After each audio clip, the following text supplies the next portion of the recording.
Hai hai hai semuanya. Sama seperti pepatah, tak kenal maka tak sayang. Kalau sudah kenal jangan terlalu sayang ya. Perkenalkan, nama saya Monica Ellen dari Paroki Santa Maria Annunziata. Teman-teman tahu nggak sih apa itu misionaris? Seorang misionaris adalah orang yang mengalami kasih Bapa sehingga dia terdorong untuk membagikan kasih Bapa yang ia alami kepada orang-orang yang sama sekali tidak mengenal Tuhan nih.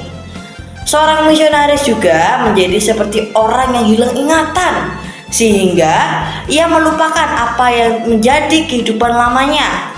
Kehidupan yang mewah, yang nyaman, dan menjadi sebuah kehidupan yang berfokus pada pelayanan cinta kasih kepada orang miskin, orang yang sakit, yang terdapat pada desa-desa yang terpencil yang jauh dari jangkauan perkotaan.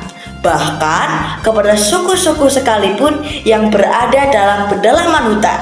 Seorang misionaris mengenal panggilannya dengan benar, bahwa ia melakukan semua itu karena keselamatan yang sudah ia dapat, bukan untuk mencari keselamatan, tetapi membagikannya kepada sesama manusia.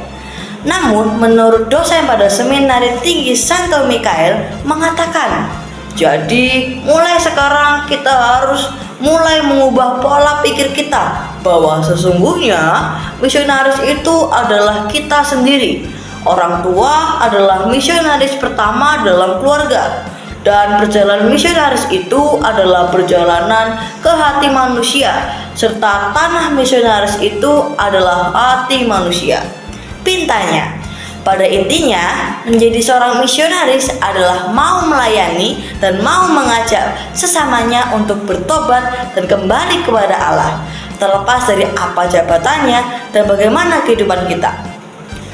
Seorang misionaris juga dilakukan dalam pertemanan dan kehidupan sehari-hari. Menurut Alkitab, seorang misionaris memiliki dua tugas penting, yaitu yang pertama, mempersiapkan jalan bagi Tuhan dan membawakan kesempatan bagi Tuhan untuk menjumpai umatnya, dan bagi umat untuk menjumpai Allah, penyelamat mereka, dalam Malaki bab 3 ayat 1. Yang kedua, menghadirkan Yesus dengan kuasa penebusannya atas dosa dan maut serta pendamaian untuk dosa seluruh bangsa.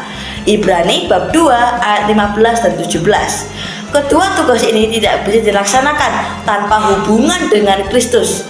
Karena itu, seorang misionaris haruslah seorang yang terhubung sepenuhnya dengan Allah. Lalu, apa tujuan misionaris? Tujuan misionaris diutus bukan untuk melakukan misinya sendiri, tetapi misi Kristus yang diteruskan oleh gereja kepadanya, supaya tugas perutusan ini dapat terwujud.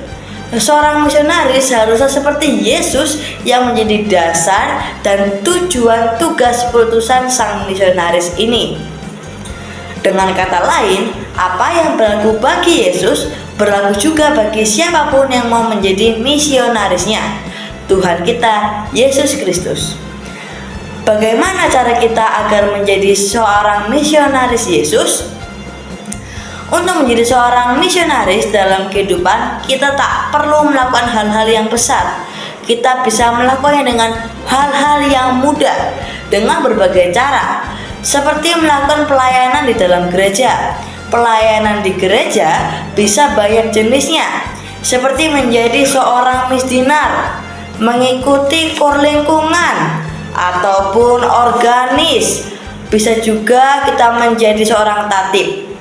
Bisa juga kita melakukan di dalam lingkungan dengan kita aktif doa-doa seperti doa rosario, BKSN, dan lain sebagainya. Atau kita bisa mengajak teman kita yang beragama Katolik untuk lebih aktif dalam gereja, seperti mengajaknya ke gereja setiap minggu, mengajaknya membaca Alkitab, dan selalu berdoa dalam kegiatan yang kita lakukan.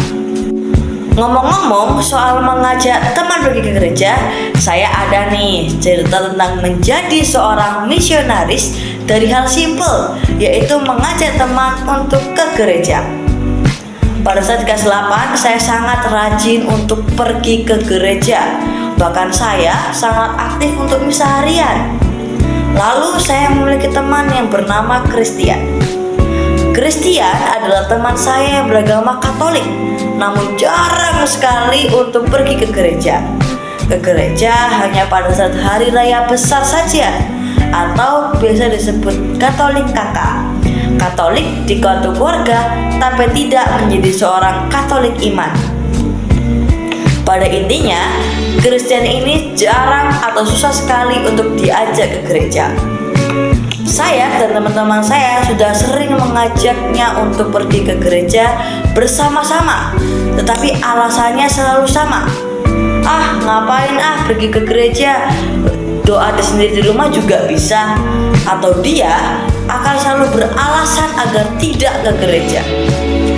Lama-kelamaan kita sudah sangat lelah untuk mengajak Christian atau yang akrab disebut Tian ini pergi ke gereja. Suatu saat pada suatu pelajaran agama, kami memberitahu guru agama kami, atau bahasa gaulnya cepu, kalau Tian ini jarang sekali ke gereja. Dan hasil perjuangan kami akhirnya terbayarkan. Dengan bantuan guru agama kami, Tian mau pergi ke gereja dengan menyertakan tanda tangan Romo setiap minggunya. Apabila satu saja minggu tidak ada tanda tangan Romo, maka nilai agamanya akan kosong. Dan betul saja, Tian rajin ke gereja setiap minggunya. Bahkan ia lebih inisiatif ke teman-temannya untuk mengajak ke gereja.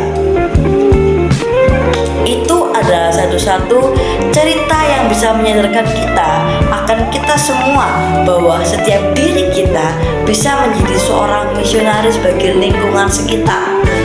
Dari pelayanan, lalu menyadarkan teman atau kerabat untuk memuji dan memuliakan Allah, hingga membantu sesama yang kesusahan, seperti memberikan makanan atau minuman apabila mereka belum makan ataupun minum.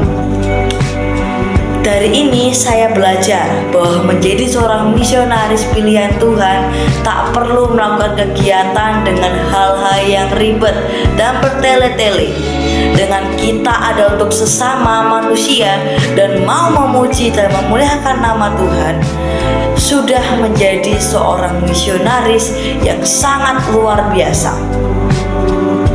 Kita bisa menjadi seorang misionaris dari hati kita.